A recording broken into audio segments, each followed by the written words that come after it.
I'll leave him up one extra second. Isn't he cute? He or she, ladies and gentlemen, boys and girls, welcome to our global Sunday gathering. I'm Sandra Champlain. I'm here with my friends Philip Dykes and Carrie McLeod as we celebrate life and the afterlife. This is our 96th Sunday gathering. Our dear friend Darren just had a medical emergency with one of his fur babies. And so we all know the love we have for our critters, looking at all these tigers. And so we wish him and his little one health and good wishes. We do. So we're grateful you're here. We're here to put a smile on your face, inspire you, give you some power for the upcoming week, and let you know that you are loved, not only by us and your friends and family, but by those in the spirit world. So I'm going to pass it over to Phil, who has created our theme. He'll tell you a little bit about that. And we'll start with the opening prayer. Over to you, Phil. Thank you, Sandra, for that wonderful and inspiring opening to our Sunday gathering. It's always a pleasure to be here, but it doesn't feel right because we haven't got our partner with us, Darren.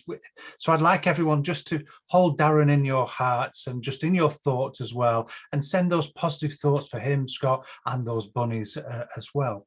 And today is all about that. It's all about the power of intention. That's the theme of today. The power of intention is probably the most powerful thought, powerful force, energy within this universe, because what we believe, what we inspire to be, and what we create can happen. So keeping those thoughts in mind and understanding that our perceptions and our thoughts can come true, we can create better lives, better choices, not just for self, but for everybody else as well. So that is the theme of today. And it's one of those themes that we're very proud to present to you, because we have the lovely Sandra Champlain, who's going to be doing our address for us, okay? And as you can see, she's ever so delightful. And we call her Miss Chocolate Voice. But we also have a wonderful, beautiful lady as well, Miss Carrie McLeod, doing our mediumship. And it will be that we're entering into that moment of prayer and the healing as well today. So we'd like you to be involved in this power of intention by opening your hearts to everything that you wish to happen in your life, not just the coming week. So if you'd like to join me in prayer, please, by keeping those positive thoughts right here, right now. Great eternal Father, we ask for that love and our thoughts and intentions to be heard, to create a better place for us to live, but also to understand that we're all brothers and sisters, that we can create a better world, a more peaceful world. And as we unite here within our hearts and within our minds, we send our love to those thoughts, to that intention, as we open those minds to better lives, to a better world. It's here where we held that thought, asking for that love to come around us, but that spirit world as well, to unite within that thought and intention, as we sit today creating this platform for our workers to work, to help bring that love, that healing, that upliftment, but most of all, that inspiration to take a step forward, to create those better choices. And it's that intention we hold here. Amen. In a moment, we're going to play some music for you. And as we enter into that healing silence or into that healing state of mind, we want you to keep that intention of positivity, that intention of good, upliftment, and love within your hearts. Think of our lovely friend, Darren Wynne, and his fur babies, but also think about your fur babies, your friends, your families. Keep them in that thought and listen to the music and the words, and let your thoughts be held and cradled within that love of that unseen world and that power of intention we bring right here and now. Thank you.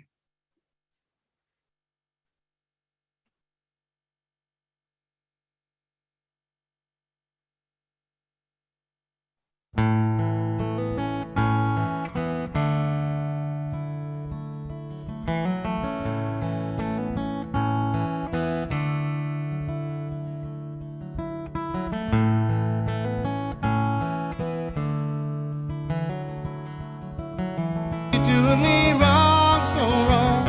You thought that my pride was gone. Oh no, oh no. Something inside so strong. Whoa, something inside so strong. Something inside so strong. Well, I know that I can make it, 'cause you're doing me wrong, so wrong. You thought that my pride was gone. Oh no, oh no. Something inside so strong. Oh, something inside so strong. Whoa, something inside so strong.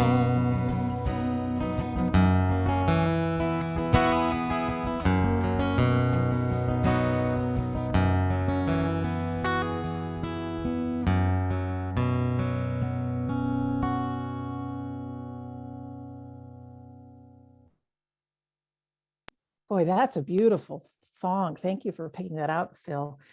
Something inside so strong. Well, I think of the video that we just watched with the Eye of the Tiger and all those pictures of the beautiful tigers. And I'm sure you can agree, when the belly of the tiger growls, there's something inside so strong that he or she is going to leap after their food. That's a huge power of intention. They don't stop with, do I deserve it? Am I good enough? What are other people going to think? That power of intention just leads them right to where they want to go. Sometimes successful, sometimes not, but it fuels them, literally fills their belly. And the video before that, I chose to put some background pictures of the universe to the music that Phil had picked out. My mom and I have lately been watching things about space flight and launching men to the moon. And for someone to have an intent so clear in their mind about launching men and women into outer space and then making it happen, there's incredibly big power behind that. And when Phil asked me to do the address today, I started looking at intention and the power of intention. And we all want things, right? We do.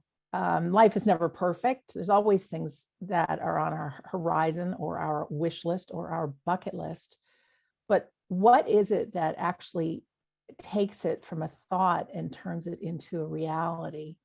And so while I was kind of digesting what to talk about, I really thought about this intention. And we could all do a little experiment when we wake up in the morning. And no matter what's happening in your life, if you set an intention in, this is going to be a great day, it's going to be a great day. And during the day, you monitor it and you can adjust course, so to speak, to make sure it's a great day, or we're going to have a lot of laughs today. You know, you set that intention and you can actually drive your spaceship, so to speak. So at the end of the day, you look back, go, you know, it really was a great day because you created the intent.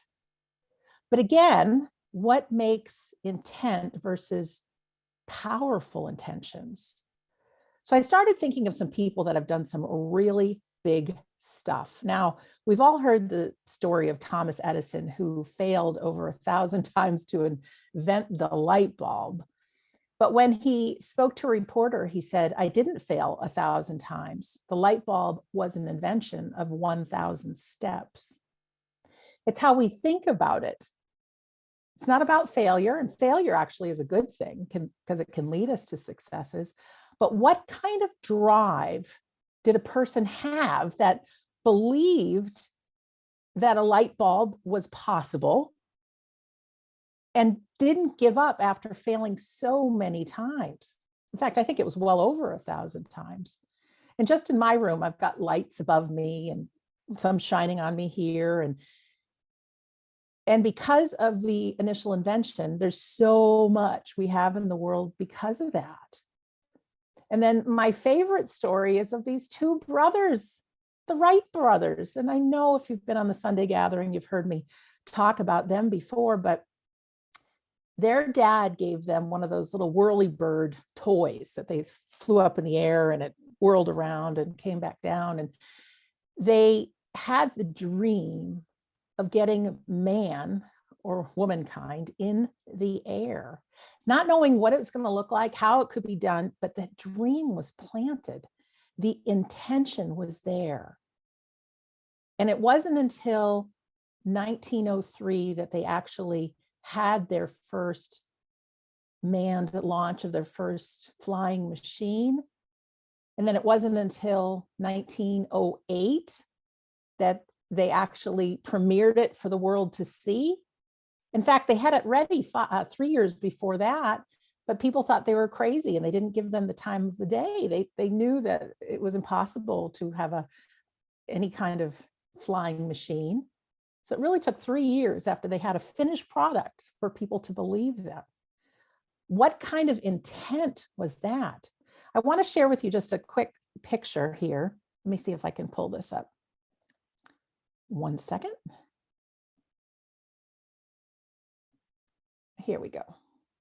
And now the words on this letter are not what's important, but if you can see this green paper here, to the Smithsonian Institute, and it's dated May 30th, 1899. This is the very first letter that was written by Wilbur Wright to the Smithsonian Institute. He had a dream, or they had a dream. They had the Wright Cycle Company. They built bicycles that they wanted to get into flying. And the first step in their intention was to look to see what was already created in the world, what already existed, what mankind's already done, so that they could take that and they could build upon it. And we all know the end of the story because of those two brothers. We have, gosh, just almost everything. You know, there's not a single flight that I've taken after hearing the Wright brothers story that upon takeoff, do I not just say a thank you to Orville and Wilbur in their dreams. And without them, I would have never met Carrie and Phil and Scott and Darren and so many other people. And worldwide trade wouldn't be taking place, and so many things wouldn't happen because we wouldn't have had the airplane. And they are people that tell me that our dreams are possible. Now, I don't know if you know about this about me, because I don't often talk about it, but I took a course probably around 2005. And one of the things that they said is during the course of the course that we were to invent what's called an impossible promise. It was something that we could give our life for. And they were big things like ending starvation or ending homelessness or cleaning up the water of the world. And the premise was, if you create an intent for something so much bigger than you can possibly imagine, not only are you being of service to others, but your life will work out. And I actually know this now because even if I'm having the worst day, if I get an email from somebody who's experiencing grief, all my little worries go by the wayside and I step up to who I know myself to be and share everything I can about grief and what I know about the afterlife, and do everything I can to make a difference in someone's life. So for me, back in 2005, when I was asked to create this impossible promise, you know, they said, what is it you've already been doing? Who is it you've already been being? And at that point, I thought, well, I'm really interested in studying this afterlife stuff, but I've never told anybody. But then I had this seed planted within me that what if my impossible promise could be to share with the world the reality of the afterlife? Now, at that time, I really did not have any intention of following through with it because I just thought I was doing it for class. So here's what I said. Ready? By the year 2027, all people will know that we don't die, that death is an illusion, that we are eternal, and that life is an education for the soul. That's what I said. And then I went on my merry way, back to work, back to living life. But somewhere along my journey, that seed was planted. And it wasn't until, oh gosh, it was somewhere around the time of my dad's passing 11 years ago that I had collected so much about the afterlife, but I still wasn't going to tell anybody about it because I didn't want anybody to think I was weird. And then it was after his passing when I collected all the information I knew about grief and had the guts to talk to a publisher and then write a book. And then here we are today. But there's been steps along that journey that I think back to that class. And some of the things we had to do was to visualize what life would look like in the future when that was attained. And one of the things that any one of us has to do when we have a powerful intention is we can't do it alone. We need others. And so I knew in my path, like the Wright brothers, I would do as much research as I could to find out what's already out there in the world as far as grief and the afterlife. And then I knew I'd have to join forces with others. And so is it any coincidence that I found, or they found me, join forces with Phil and Carrie and Scott and Darren? I don't think so. You see, the power of intention is important to come about and create our own dreams. But the full power is if we create a dream that has other people included. The great Zig Ziglar believed that the surest way to achieve our dreams and goals was to help enough other people achieve their dreams and goals. And I believe he was right.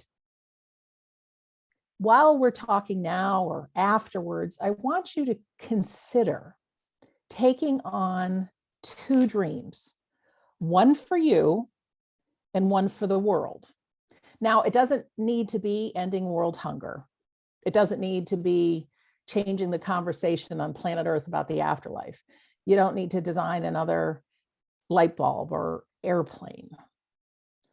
But there could be something, and actually there is something within you that if you share it will help other people. So some people, I think all of us, don't want to see a hungry child. We don't want to see animals suffer or not be loved. Some of us really have a passion for our elders. There's so much wisdom in our senior citizens, but so often no one goes to sit with them and they're often forgotten, or they're looked down upon like children, when in reality, they're just these treasure troves of knowledge. You could be a wild lady like me, and I've got the bird sanctuary behind me. You could start a campaign, watch birds and live longer. And yes, it's true. People that watch birds have more peace in their life and typically live longer. Or if there's that special thing that you have within you that you can help people have a better day. I don't know if you've been watching me on social media, but I decided to start my campaign called A Thought of the Day. And I have a little calendar, and every day there is an inspirational quote. And I look at it every morning to see what my quote is of the day. And they're very powerful for me. But then I thought, well, what if I shared them with other people? So I not only share the thought of the day, but then I'll give you a minute or two of me talking about it and what it means. And I've posted it on Instagram and on Facebook and on YouTube. And I am getting so many people writing me back about the difference that it's making. And they're not even my original quotes, they're other people's. But within each one of us, we have wisdom, we have inspiration, and it'll make a difference for someone. We might be home alone and we haven't been out and we're not socializing because of COVID in the world. But I tell you what, when we can focus our intentions on someone else in our own particular way, it like breathes life, breathes life into us. Now, you can also pick something for yourself. So might be getting healthy, might be getting out of debt, might be having a better relationship with a loved one. What is that dream for yourself? So again, after we're done today, just take some time to think about it. The first step in the road of a powerful intention is to figure it out what it is you want. Okay, so that's the first step. And then we have to build a desire for it. Really be clear of why we want this. Now, we can't pick something that somebody else thinks we should have. The desire's got to come from within. Really feel the power of why you want it. And you can make a list, certainly, for yourself of why you want things, but you can also do a practice. And I like to call it visual imagery because I think it helps. I really do. I think if we can close our eyes and say, for instance, your intention is to get out of debt, okay? You can close your eyes and you might see yourself walking down a path and it goes in two different directions. And one path could be the way it's probably going to go if things don't change in your life. So you can put a whole bunch of what it is you're already doing there right now and how it already is for you. And I know what it's like to not have money. I know what it's like to be hundreds of thousands of dollars in debt. It's awful. It's just awful. It's like you can't breathe. But imagine yourself going down that road and it's not going to feel good. But you want to be clear and you want to build that desire for something else. So then have yourself go down the other road. And that is the road of seeing yourself getting the bills paid off, seeing yourself, whatever it may be, to have more money coming in, seeing yourself, maybe you want to picture yourself in a bigger house or a nicer car, and that might be great, but visualize that money going to feed children or ending homelessness or ending malaria. You know, when there's more for you, there's more to share. So visualize where you want to be. And the last thing is gratitude. Now, gratitude is something I talk about. Do I always use it? No. Do I have signs up all over my house? Remember gratitude? Yes, I do. But there's this magical force that comes in when we give gratitude. We thank God, the universe, whatever it is you want for the things you have, and then also say a thank you for things as if you already have them. And whether it's airy-fairy, new age, scientific, who cares why it works, but it does work. You know, if somebody wants to go on a vacation to Hawaii, they have their ticket booked, they'll start seeing Hawaiian shirts, so they'll hear music or, you know, all those kind of things that will remind them of their trip. The same thing holds true with intention, is we will start noticing opportunities because we've been very clear about what our intention is. Whatever you focus on will grow. So if you want to focus on, woe is me, I don't have enough, guess what? There's more of that in your future. If you want to focus on, oh my God, this is a great day. Every day just keeps getting greater. My relationships are great. The people in my life, I love them so much. They're all so different and fantastic. And I learn more about them every day. That's going to grow as well. So you have the choice. Real intention and our dreams coming true need something to sustain them over time. So I'm just going to leave you with this thought. And this is something only you can decide, but what kind of things are your intentions? What is it that you really want? How can you share it and make a difference for others? And what systems can you put into place to keep you on that course? For me, do you think that I can back out of the Sunday gathering? No. Would I want to? No. Could I back out of helping people through grief and back into life? No. Could I back out of doing these 2 radio shows, sharing the good word about the afterlife and living life with people? Nope. Would I want to? Nope. Because by doing these things, it gives me life, it gives me purpose, gives me direction, gives me the best friends I've ever had in my whole life, gives me a great community, and gives me you guys. So I'm not too sure if there's something else to say, but look for yourself who you can bring in to your intention so that they know you and they hold you to your highest self. All right. So that, my friends, will conclude my address. And then I put another hat on because we're going to move into our demonstration of evidential mediumship with the glamorous, most fabulous lady, Carrie McLeod. If you are here for the first time or you've been here with us before, I want to give you just an idea of how this goes. First of all, while it might be just Carrie, Phil, and I that are on camera today, and we represent a couple hundred people that are in our Zoom room right now, and I don't know how many people around the world are also watching, but it's like the spirit world. There'll be a handful of people that come through today saying, hey guys, we're real. The afterlife is real. We're around you. And they're representing the thousands of our loved ones that are in the spirit world.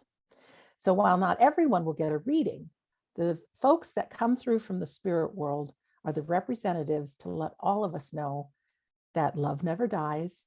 They're still around. We're going to see them again. They're watching us during our daytime, and they're with us when we need them. Of course, they live lives of their own, so don't worry, they're not always with you. Anyways, Carrie and Phil are both very highly trained mediums, and they are our tutors in our weekly courses. The spirit world will be in touch with Carrie, and they'll use all of her senses to plant seeds and ideas and feelings and thoughts and images and words and however they wish to use her. She will begin by giving different bits of information about the spirit person that has connected with her. So we want you to really listen in. She'll be giving details, and if you can recognize the person that she's describing as a person you knew that no longer walks this earth. It could be a friend, it could be a family member. Sometimes the spirit world will bring in someone who's a little bit distant to us, and behind them might be a loved one. Don't know exactly how they work it, but if you can take every bit of information that she describes about the person, the spirit person, we want you to press your raise hand button. Now, I know I've had some emails from people that couldn't find their raise hand button. So we're going to take a moment now for you to all look on your device and find your raise hand button. And if you want to press it right now just to see what happens, feel free to do so. It could either say raise hand, or there could be a picture of a hand just like this. I know in some people on some of the iPhones or different kinds of phones or tablets, there might be a button that says reactions. You can press that and you'll see raise hand. Okay, you guys did a great job. Now I want you to press it again. It should say lower hand, hands come down. All righty. So sometimes it takes a minute or two to figure out who the spirit person is here for. When we figure it out, I will press a magical button on my side that will allow you to unmute yourself. Okay, you can't see that button now. And then we're going to let you talk to Carrie. And when I say talk to Carrie, she just wants to hear one of three things. When she gives information about the person she's connected with, we just want you to say yes, no, or I don't know to the information she gives. Okay, it's absolutely fine to say I don't know or no. or yes, whatever it is, just be truthful and let her do the work. We want everybody to leave our Sunday gathering here today knowing that Carrie has provided this information from the Spirit Friend. Okay, so what we do now is we play a joyful piece of music, and this is just meant to unite us all. It's a great time to just imagine your loved ones filling the room with you. If you know the song, you can sway back and forth or sing. If you don't, just even if you want to close your eyes or not, doesn't matter, but just feel the joy. You know, when they say you put a smile on your face, it makes you feel good. Well, feel the love of your loved ones here. And they are. Okay, here's our song.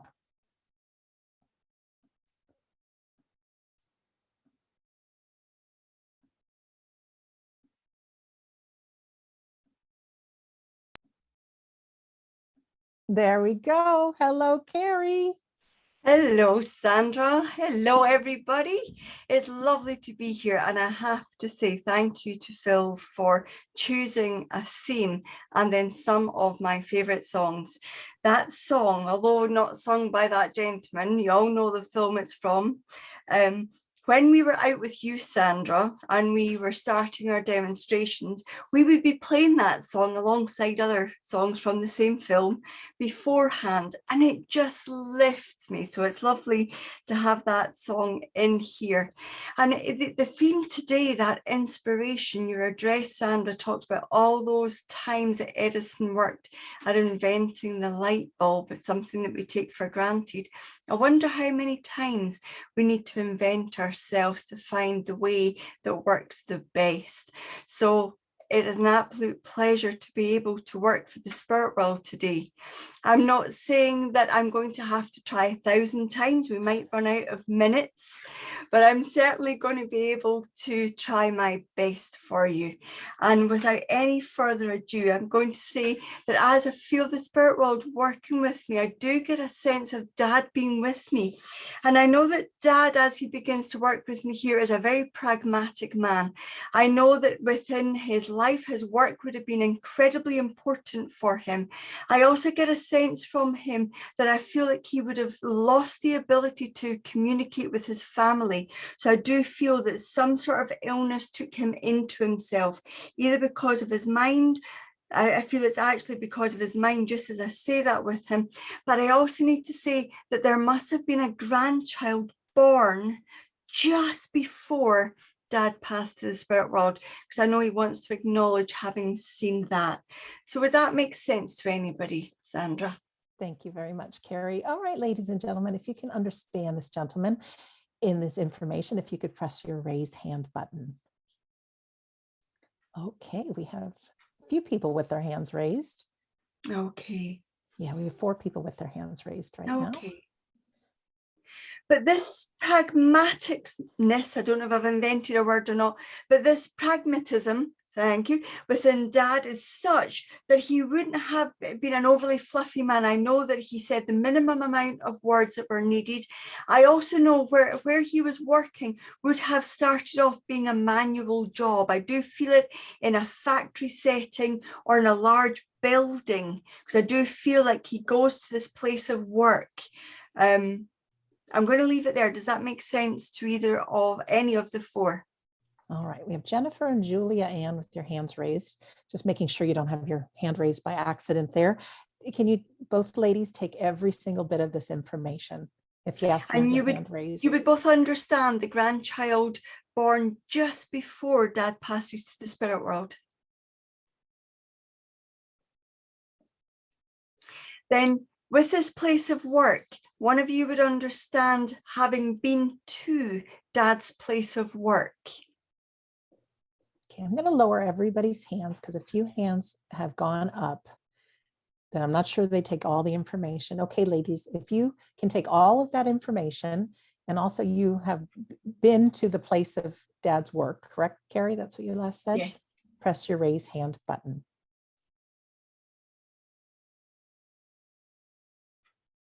Well, the dynamic is more hands went up. No. Okay, so let me check the information, because we don't want to be going to anybody for them to say I've raised my hand on an accident, or I can make it fit, because that's not how this works. So I know I have Dad in the spirit world. I know he's very pragmatic, short of words, very direct. I know he would have had a place of work that would have been, it looks like a factory, but I believe he would have started on the lines within this factory and worked his way up. I also know there is a grandchild born just before he passes, not a year before, not 6 months before, but just before Dad passes to the spirit world. Okay, thank you, Carrie. I'm going to lower everybody's hands. And those that can take every single bit of information, go ahead and put your hand back up. Okay, and one of you would understand James as well in the spirit world, but James would have to be very close with Dad. Not somebody connected to, but very close with Dad, the name James. You still have many hands up, Carrie. There's 2 ladies that have had them up the entire time. Okay. Could you bring you've brought somebody else, you brought somebody in and then took them out. Could we speak with that person, please? Jennifer has been with us the longest here with her hand raised very confidently. Hi, Jennifer. Hi there, can you hear me? Yes. Hi, Jennifer. Yes, I hear you. You understand everything I've said? Yes. You understand with Dad, with his place of work, you would have been to his place of work. Absolutely, many times. Because I know that for him to come in with that, it must mean that he firstly was proud of his work. But I also get the sense, Jennifer, your dad wouldn't have ever really reached out to you with hugs and kisses. That's correct. But I do know he was proud of you, because I do know that he would have made a fuss about the things that you had done to other people. Yes. So you would say, my daughter's done this, my daughter's done that, but you might not even know he'd had this conversation about you. Yes. His sense of pride about you is incredible. I also need to say there must be a similarity with you and Jennifer. Of course there is. Your dad in the way that you have earned your living. So some things that your dad did for his living, you understand. Yes, I do. Yes. Because where your dad is, I know there's a similarity with him. You'd understand him being on the lines. I can't remember. My brain doesn't work. Sort of doing the same kind of job many times in a day. Yeah, he worked his way up. Yeah, he worked his way up. But you would understand him being on a production line earlier in his career as well. It's kind of production line. You could say that. Because yeah. I feel like it's the same sort of action he's taking, but I also need to say at his work, as you know, you've said he's worked his way up, but your dad must have also it felt like his work colleagues were his extended family. Yes. He must have Very brought much. them home as well, Jennifer. Yes, you did. Because I can suddenly get this impression, and as I say the impression, I know your dad shows me the dinner table, but there's family that aren't family there. Yes, yeah. I also know, Jennifer, your dad would have brought home people at his work that were in crisis or going through hard times. I'm not sure. Okay, let me help you there, because I want to say at your dad's work, where people were going through personal difficulties, your dad would go out of his way to assist. Okay, yeah, I get it. Yeah. Yeah. And part of that would be saying, I know such and such who knows such and such, and bringing those people together. Yes, I can take that. Yeah. With your dad as well, there's an incredible sense of pride with him. But I know within the community, and I want to say your dad must have lived in either a small town or a large village. Yes. Because where he worked feels like it's the employer to work for in this community. Yes, that's correct. And you must have been able to hear the bells or the alarm for wherever your dad worked from where you lived. Not quite, but it wasn't. We could see it from where we lived. Okay, We could see and it. you must have regularly known which time all the the guys and gals were coming out, and you must have heard this bell or this alarm, knowing that everybody was leaving their work. Yeah, I know what you're saying. Yeah. Because as your dad works with me here, he's so proud of the fact that he now knows that you saw that more often than you told him. Okay, yeah. You must have been so interested in your dad, and he's touched by the fact that you didn't want to bother him to tell him you'd gone out of your way to try and see him or be close to him, but he knows now. Yeah. I know, Jennifer, with your dad, that towards the end he would have gone into himself and not been able to share in the same way with people. Yes. Yeah. But I also know that, he is a pragmatist. He's very, Yeah. You can imagine your dad saying, I wasn't that ill, and I don't want any fuss, and I don't want any sympathy. Yeah. But I know with your dad, he appreciated the fact you did not treat him any differently. That's correct. And Absolutely you correct. were adamant that other people shouldn't talk to him like he was stupid. Absolutely. In fact, there must have been one memory where you have had to speak with a member of the family and say, look, it's still him. Please speak to him. Don't treat him any differently. Yeah. Yes. And also you would know with your dad, people turning up before he passed that maybe hadn't seen your dad in a little while through choice. Yes, because of COVID, yes. But I also know that there is a sense with your dad, he has a very funny sense of humor, and I hope I'm picking him up right. Yes, absolutely. Yeah. There's no love lost there. No. But I know it's his sense of humor of trying to lift the situation. If it's within those restrictions, then your dad would have wanted to crack a joke to make it okay that everybody couldn't get there with him. Yeah.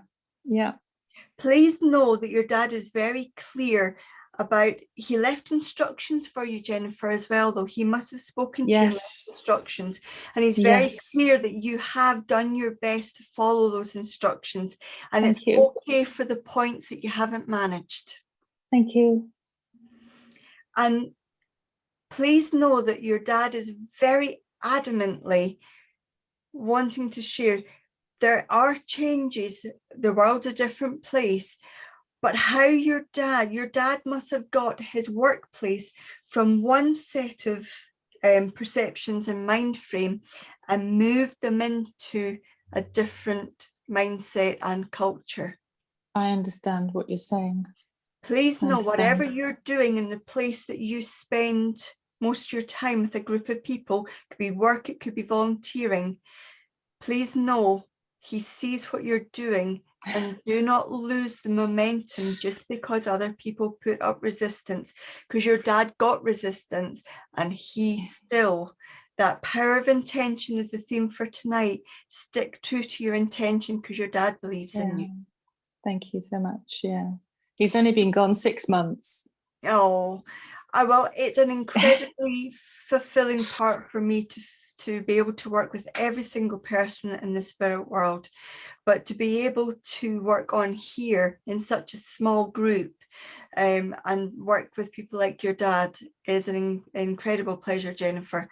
So I'm sorry for your loss, but it's an incredible pleasure for me to become part of that small moments between the two of you. Thank you so much, Kerry. His great grandson was born 4 weeks before he passed away. Oh, good. Thanks, Jennifer. Thank you so much. Means so much. Thank you, Sandra. Thank you, Kerry. Thank you, Jennifer. Thank you, Kerry. Okay.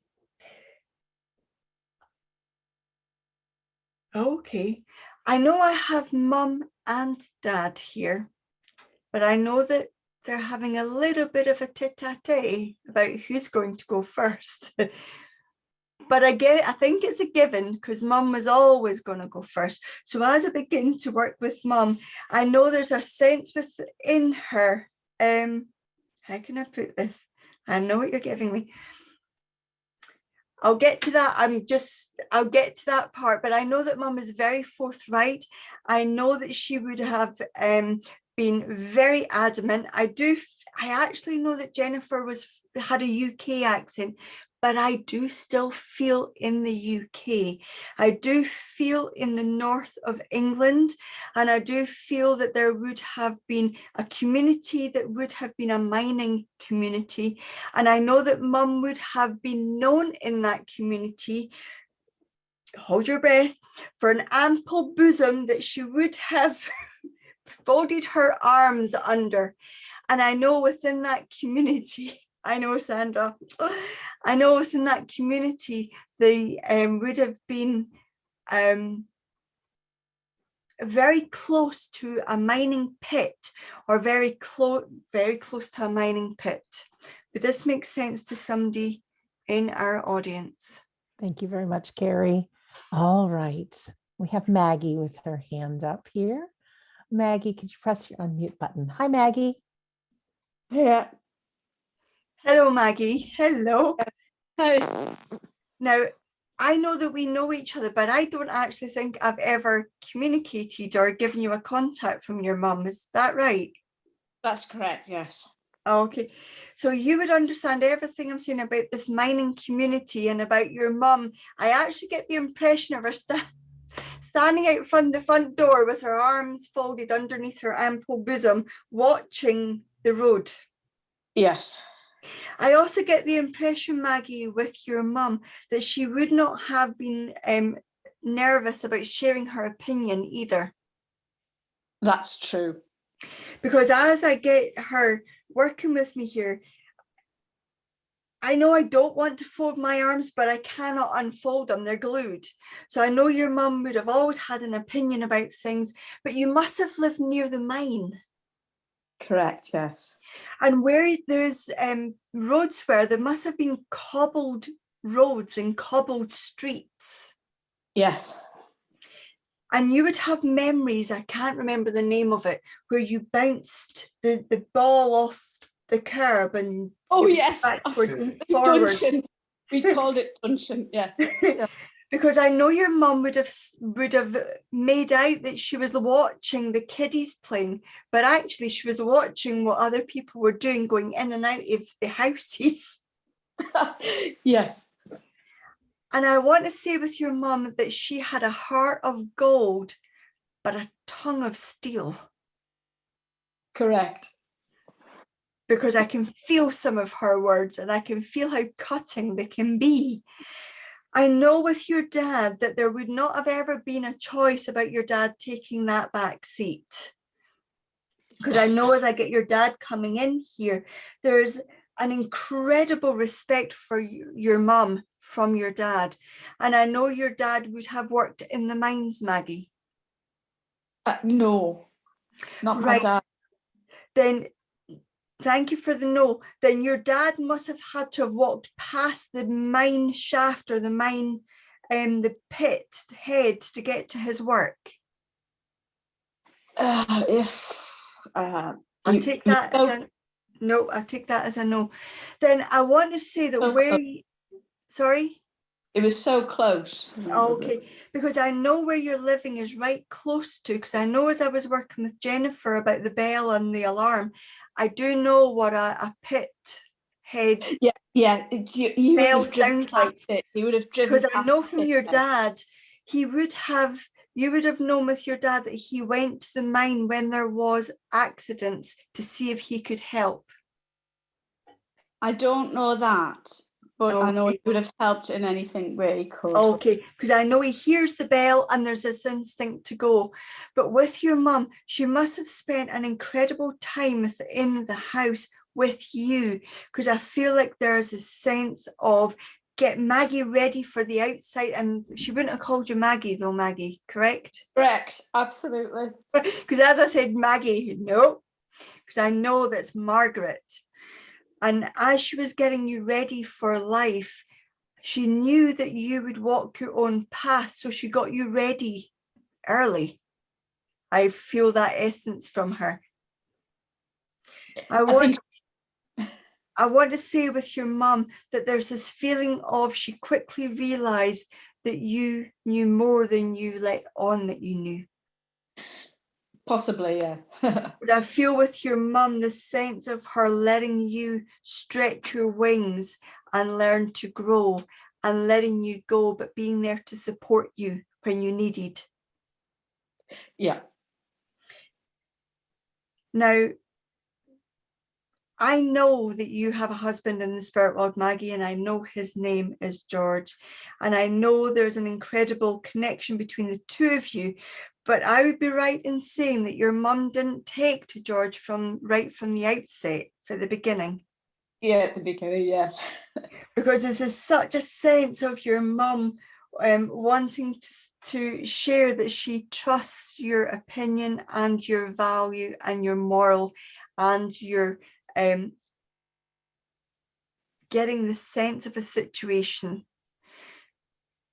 Okay. Now, I do know some things about you, Maggie, but I want to say that your mum hears your words and hears your thoughts.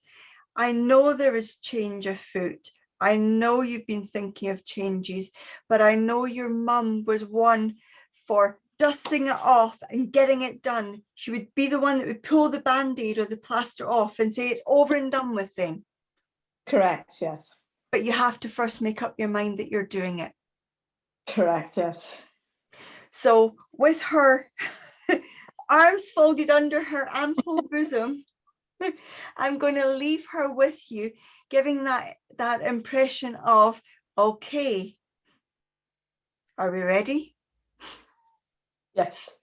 I'm going to leave your mum and your dad, and I know that the spirit world is there with you, Maggie, supporting you whenever you choose to pull that band-aid off. Thank you so much. I needed that. It's my pleasure, Maggie, to be able to take part in that for you. Thank you very much. Thank you, Maggie. Thank you, Carrie. And Mom. Dad got a little bit of a look in, didn't he? And as I become aware here again, I get a sense, it's Dad's day here, I get a sense of Dad in the spirit world, but I also know who I'm looking for has brother in the spirit world, but I also know who I'm looking for has son in the spirit world as well.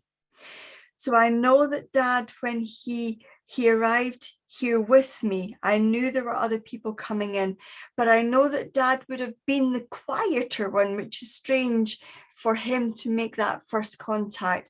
But I know that I've Dad here. I know that he would have been a very quiet man. I get the sense that he would have been the peacemaker. He would have been the one that would have mediated between people. I know that he passes I want to say fairly early in this. I don't feel he got to a ripe old age, because I do feel he's there to meet the brother and the son in the spirit world. This would make sense to somebody here. Thank you, Carrie. All right, ladies and gentlemen. Okay, we have two ladies with their hands raised. Three. Okay. And all can understand Dad and brother and son, and I do feel that son got to an age where he would have been able to converse. I don't have a baby. He probably sees himself as a young man, but he's not a baby. Thank you, Carrie. We have two ladies with their hands raised. Okay. And one of them would understand Dad having the cancerous condition in his chest. Thank you, Carrie. Okay, I think we have our person here. Justina, could you press your unmute button? Hi, Justina. Hi, can you hear me? Yes, we can. Welcome. Yes, we can. So you understand everything I've said, Justina? The only thing is son. Okay, then that's not everything I've said. Can we just check in for a second? If it's not son, Justina, would you understand that this young man you would know very, very well? So I understand my father, it would be his son, my brother.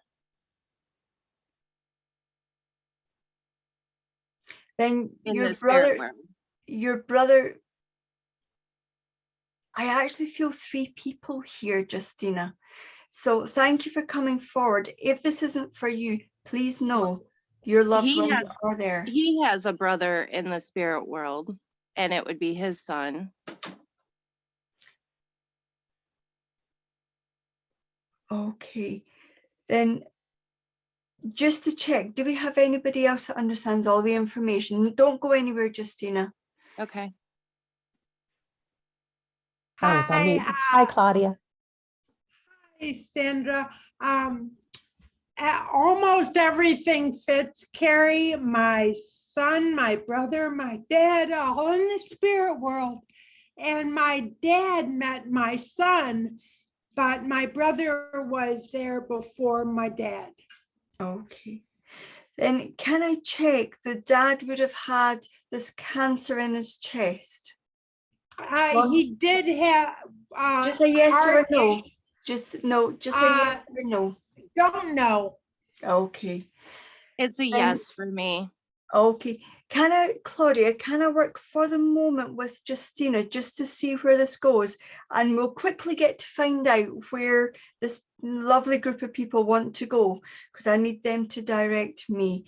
So Thank Justina, okay. So Justina, you would understand your dad had the lung cancer or the cancer in the chest. Yes. You would also understand him to be a very quiet gentleman. Yes. And he would have gone before the other two gentlemen. No. Mm-mm. No, because I feel like dad meets son in the spirit world. Yes. My brother went first. Okay. Because I get the sense from dad that there's an incredible essence of him, incredible want for him to let you know that everybody is together and nobody is alone. I need to say as well, I actually want to, I hate to switch, Sandra, but I know I need to speak to Mum. Justina, stick with me for the moment, but I know I need to speak to Mum. So I know I have son here. I'm Mom. Okay, Claudia. So you would understand about dad being very quiet. Yes. And you would understand your brother having the cancerous condition. Brother passed early, heart something. Okay. So, and you would understand son in the spirit world. Yes. And Because father greeted him. Okay, I know that I have son here, just as I was working with Justina there. Your son would have been somebody who wasn't very outspoken and didn't want to be the center of attention. Sometimes. Because I feel that there's a reservedness here with your son, and you would understand that where he passed, there would have been questions about why or how. Yes.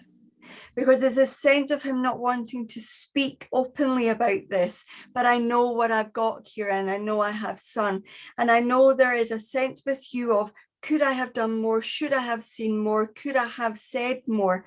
There's a great intention with your son, Claudia, to take those questions away from you, because I know they're not helping you, and I know they keep pulling you back into a space that your son doesn't want you to be in. You understand that? That makes sense. Okay, because as I'm there with your son, there's an incredible sense of love, but I know that you must have made changes with some of the things, so you must have been looking through and shifting some of the things to the side and moving things about. I'm not sure I understand. His belongings, you mean? Yes. Yes, I've done that. Okay, then please know that this is their way of letting you know that they're very, very close. And the reason I know they're very, very close is I can feel their intention, the theme of the day, for you. that is to get you momentum to move forward. That is about you making decisions. And as I said, as Maggie's family said to her, there is a need for you to be making decisions and moving forward, because I feel that from all three of them, this wanting to be excited about you moving forward, Claudia. Yes, I am moving forward. It's great to hear they're excited. Okay, I'm going to leave your son and your brother and your dad's love with you and say thank you very much for working with me, Claudia. Thank you so much, Carrie. Beautiful. Okay. Thank you. Okay. It is interesting, isn't it, Sandra, when we're working and how the spirit world, they can touch so many people in so many ways by reaching out, because I feel like as we work through here, the spirit world are actually touching the lives. So those of you that are feeling your loved ones close to you, that power of intention is incredibly important. So know that what you're feeling is absolutely correct, because as I work here, I do feel I have husband, and I do feel that husband would have been the person that's brought this sense of intention to his wife. I also know that there would have been a memory of both of you, just because I feel husband is a little bit unsteady on his feet, but both of you would have a memory of walking outdoors by a body of water. And I feel like as you walk around this body of water, it would have been on your left. And I get the sense that you would have known that your husband was becoming more and more unsteady on his feet. Thank you, Carrie. All right, ladies. We have 4 ladies with their hands raised. Okay. And as I talk about this body of water on your left, I feel like this is a lake. It doesn't feel like the sea or the ocean because there are no waves here. So I feel like it's a lake, or as we would call it in Scotland, a loch, or maybe, I don't know what other name to give it, but it's like a lake here. But I do feel I'm going over the water to Northern America or Canada.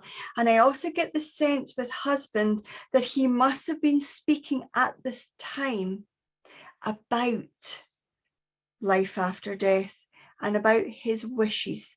So this body of water on the left being a lake, and also this conversation as you went walking with him, that has to be in there. All right, thank you, Carrie. Ladies, I'm just going to lower your hands just in case anyone's got them up by accident, because we have several hands up. And for you ladies that can take every single bit of information Carrie shared, if you could go ahead and raise your hand again. Okay. Good, Alexandra and Jane Louise. Then with husband, he must have had a very tall stature, because as I'm working with him here, I know he's a tall stature and I know he's gentle, but I know that he's very, he can be very outspoken as well. And there must be a photograph with husband and a motorbike. Okay, thank you. All right, ladies, both hands went down on the photograph. What's better than 2? None.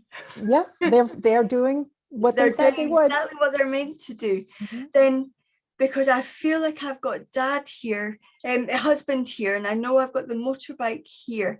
So one of you would understand there being an experience then with husband and this motorbike, because I feel that there's a memory here with both of you in this motorbike.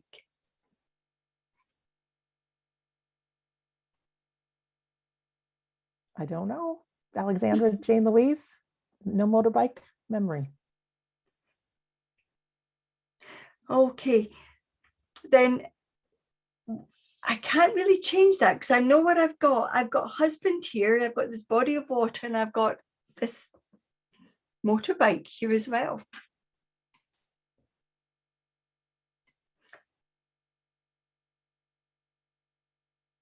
All right, well, let's talk to Jane Louise. Her hand has gone back up. Let's see.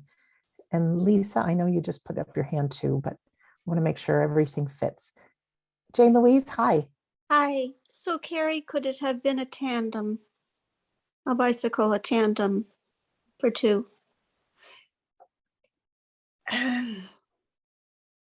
Let me just check in, Jane Louise. If this is, no, it's a motorbike. Okay. Hand up. Thanks, Jane Louise. Yeah. Because I know husband has got this photograph here, and I know that this goes with him, but I'm not saying I'm linking it to the body of water and the walk, but this has to link with him. Okay, we have Lisa here. Lisa, can you unmute yourself? Hi. Hi, Lisa. You understand everything I've said? Everything but steady on the feet. Okay, then you must have known when you went for that walk with your husband that he was getting more unwell. Yes. Yes. Okay, because I know that during that walk, there's a conversation about, I'm not going to be here for very much longer. Does that make sense, Lisa? We have Melissa also with her hand up. Sorry to interrupt. Okay, can we speak to Melissa then? Okay. Are you there? Melissa's hand. Oh, went down. you're freezing up. I'm so sorry. That's okay. I can hear you now.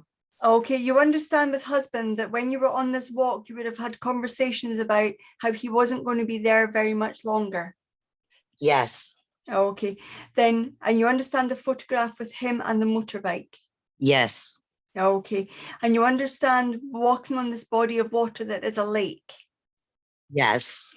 Okay, then it's taken me a little bit of time to get there, but I need to say from your husband that there is this absolute understanding that life goes on after physical death. But I need to say as well, Lisa, that your husband must have left, you must still have your husband's slippers. Yes. Okay, because I know he has a sense of humor as well, because he's saying, are you waiting on me coming and filling them again? So there's this lovely sense of humor with him. I know that he is very close to you, and I know he's always wanting to let you know he is close by. So please take that love of your husband and know that he is there with you, Lisa. Thank you, Carrie. Thank you so much, Carrie. Thank you, Sandra. You're welcome. You're welcome. Okay. I know with the spirit world, there is a sense of the dads coming through today, but I actually want to say I now feel sister.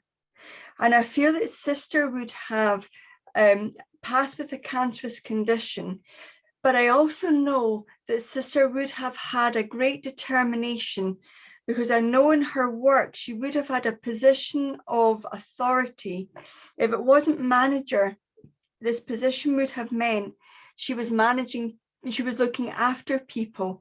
But I also want to share that sister worked until the very, very end. I feel like she worked, she took time off work, and then she passed very quickly after finishing work or leaving work because of ill health. Thank you, Carrie. All right, let's see what hands go up. We have Donna and Eileen. Okay. Both. Now, sister must have been a very outspoken lady and had a very beautiful but loud laugh. Both ladies, you can take that. Oh, one hand went down. Eileen, we're bringing you in. Donna, you just keep listening. Hi, Eileen. Hi, Sandra. Welcome. Hi, Eileen. So you understand everything I've said about your sister? Yes. You understand that her personality wasn't going to wait for anybody. She's like champing at the bit to get in here. Thank goodness, yes. And her sense of humor, her laugh came from her belly. Yes. And you understand that sometimes her waistband would be a bit tight on her. Yes. Because I know as it comes from her belly, she just made a comment about her belly, but it's done in jest and it's done with love, because she actually did love herself, not in an egotistical way, but she was happy within herself. Yes. I know with your sister as well that you must have gone to some of her appointments with her for her cancer. Yes. All of them. And you must have also done some research because she gives me these memories of you bringing in, well, you could do this, but if it's that, you need to do this. And maybe this will help. Yes. And she absolutely adores you, though. She absolutely adores you. She adored you too much to say to you, Eileen, because the sense with her is she knew. You understand that she had a number of different parts to her treatment, Eileen. Yes. But there was a point before the last part. There was a point she knew she wasn't going to be able to walk this earth for as long as she wanted. Yes. She must have shared that with you, Eileen. Yes. Okay, because I know within this conversation that she bore her heart to you. She was very honest with you, and she asked you to do some things for her. Yes. One of those things, strangely enough, was to do with her work. Yes. As I'm speaking, I'm expecting it to be family, but her sense of humor brings out that one of them was to do with her work. There has been a trust fund or some sort of fund that assists other people, Eileen. I believe so, yes. She's ever so pleased with that. Your sister was all about other people, was all about empowering and assisting other people, and it hasn't changed. I also know, Eileen, that your sister must have come to your place of work as well. A long time ago, yes. And she had a bit of judgment about it, about the people that were there. Oh, yes. And it's because she loves you that she has this judgment. But you must have at one point been self-employed, because I know your sister had thoughts about how you could best run your own business. Oh, yes. But it just shows how close she felt to you that she could offer those opinions. And there must be, Eileen, your mum's in the spirit world as well. Yes. There must be a small sign that has words on it that is sewn. You know how you get those little pieces of art that you sew in a place like home, or charity starts at home? You must have something of your mum's like that. Yes. Because your sister wants, it's not your mum that's getting the word in, it's your sister. Your sister wants to acknowledge, but it isn't up anywhere. It must be in a drawer or in a box. It's Yes. not on show. Yes. And you've also got some of your sister's jewelry as well. No, but I have other things of hers. Then then wherever but you know somebody else that has your sister's jewelry. Yes. But they don't wear it because it's quite bold and bright. Yes. It's that sense of humor that says, yeah, they don't have to wear it. So whoever's got her jewelry, they don't have to wear it, because she knows her taste was very much hers. But wherever you have a piece of her furniture, though. Yes. And that furniture sits sits proudly within your home. Yes. With photographs on top. And I know, Eileen, that with those photographs, your sister wants to acknowledge that she has seen you just add a photograph on that piece of furniture. Oh, yes. Because it's your sister's way of saying, I see what you're doing. I'm there, I'm in your room. But I also know that I know we've had Jennifer speaking, but you understand Jennifer in the spirit world. Oh. And it has to be connected to your sister. It could have been. I didn't know everyone she knew. Okay, then give me that back, Eileen, because I don't want to leave a name with you that you don't understand. It may well be my next contact, but I know that with No, she's been adamant. If you shorten that to Jenny, you would understand a pet name.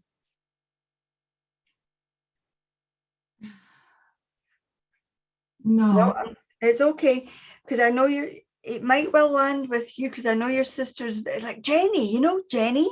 If you're meant to know. Please, and you have cats in the spirit world as well, though. yes, But you have a number of cats in the spirit world. yes.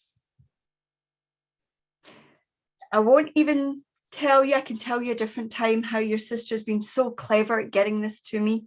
But I know all the cats' names off that musical, so I know what she's showing me.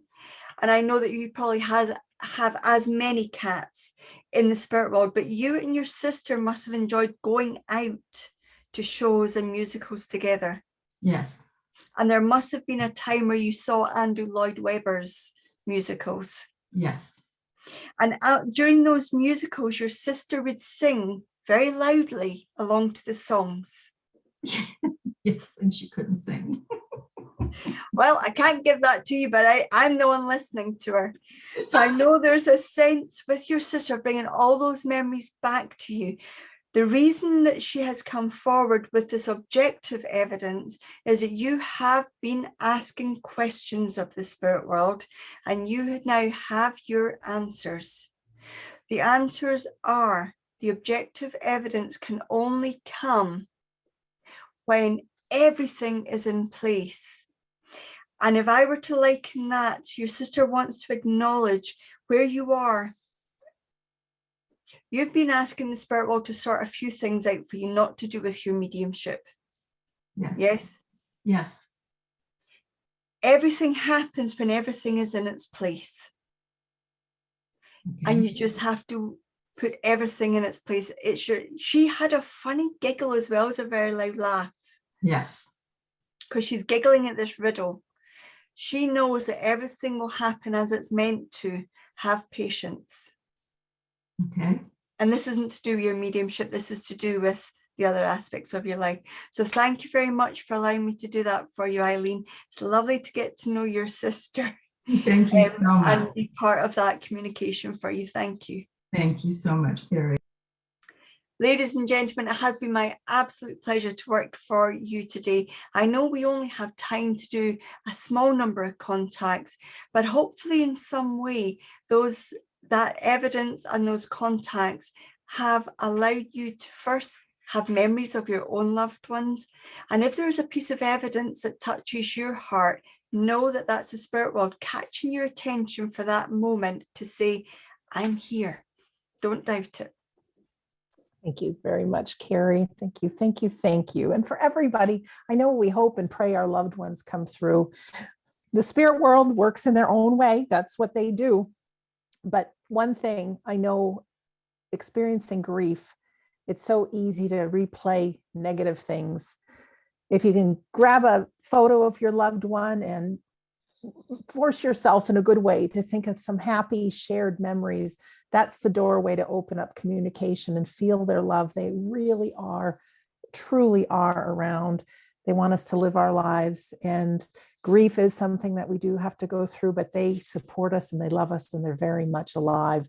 So some announcements, we have some big things coming up. And as you know, my powerful intention is to help change the world and have people believe. You know, when I met Phil and Carrie and Scott and some others, it's like, there's no way I'm not going to share you. So this is how I feel about everything we've created online. We have some really great things coming up. On Fridays, we host a sitting for healing with a demonstration of trance mediumship with Scott Milligan. They're very, very powerful. They're very comforting and they're life-changing. They're really wonderful. On the 31st, which is a Monday of January, we are doing kind of a story time with Scott. He is one of the world's authentic physical mediums, and he's got so many stories of the afterlife, which are amazing. Plus, there'll be a short sitting with our eyes closed and a demonstration of trance mediumship called that Treasures from the Golden Shores. February 6th, we have a great 5-hour workshop that all can attend. It's called Sitting in the Power. It's an opportunity for you to spend time with Carrie and Phil, the spirit world, your own soul, and learn about this very valuable way to kind of recharge your own spiritual batteries, but also to be in touch with that higher side of yourself, which does connect in so many different ways. So that is Sunday, February 6th. Also, our new February classes are starting. We have Mondays with Scott and myself called Trance in the Altered States. Tuesday with Phil and Carrie, Power of the Intuition, I believe it's called, and The Way to Your Spirit. Wednesdays, Psychic Development, how to give a psychic reading, will be our February theme. Thursdays, Mediumship, which also Carrie and Phil, how to deliver a medium reading. So lots going on. And you can find out everything at wedon'tdie.com. Just click on the store button. And the last piece, I'm glad you're all sitting down for this. It's a long time in the making, but many, many years ago, I met a wonderful woman named Sonia Rinaldi, who captures videos, pictures, and images of almost nothing and static and things like that. And within them are pictures and words of people's loved ones. It's very, very powerful. We had a commitment and a powerful intention a couple of years ago to film a documentary about her. Unfortunately, COVID hit and put everything to a standstill. But thankfully, our producer, Robert, was able to go down to Brazil and finish the documentary. It will premiere February 22nd. So it's a big deal.